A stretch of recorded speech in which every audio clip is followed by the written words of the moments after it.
In this video, we're going to take a look at the quantity x minus 3 over the quantity of x plus 3 plus the quantity of x plus 9 over the quantity of x minus 3. First thing that's probably worth at least briefly mentioning here is that I cannot cancel out these x's. These are not factors. I cannot cancel out these 3's. They're not factors. I can't reduce this 9 over 3. They're not factors. The only way I could do canceling here is if I could factor something out of one of these binomials and then have, something times something else. And when things are being multiplied together, that's when you have factors. That's when you can reduce stuff out. All right, so from here, I don't have the same denominator. One is the quantity of x plus 3. One is the quantity of x minus 3. One thing that might really make this jump out with these denominators not being the same is that if you think of this as a number, if this x was worth 5, for example, or maybe let's pick a different number. Let's pick 10. 10 would be a good number. If x was worth 10, this would have a denominator of 13. 10 minus 3, this would have a denominator of 7. So, notice that if this is 7, I'm going to need to multiply this by 7 over 7. If this is 13 down here, I'm going to need to multiply top and bottom by 13.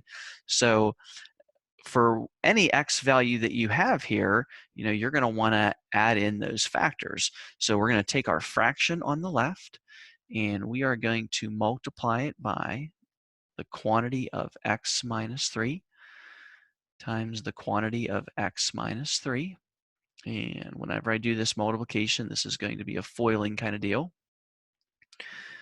And over here on the right, I have this x minus 3 factor, but I don't have this x plus 3. So I'm going to multiply the top and the bottom, close that up, by x plus 3.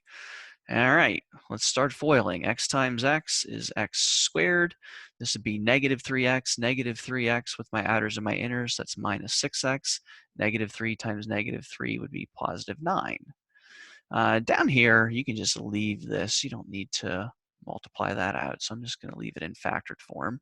It's the quantity of x minus 3 times the quantity of x plus 3. Over here, I have that same denominator. Just going to leave that alone. And let's start foiling. X times x, x squared. X times 3 with my outers would be plus 3x. 9 times x plus 9x and plus 27. And I just realized I wish I would have just combined those. Let's actually put those together right now. So this positive 3x plus the 9x would just be 12x. So this is just going to be plus 12x. Okay, now that I have those common denominators, I am ready to add these fractions together. Denominator is not going to change. X squared plus x squared, 2x squareds.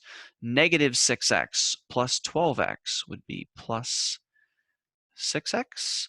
And the positive 9 plus the 27 would be plus 36.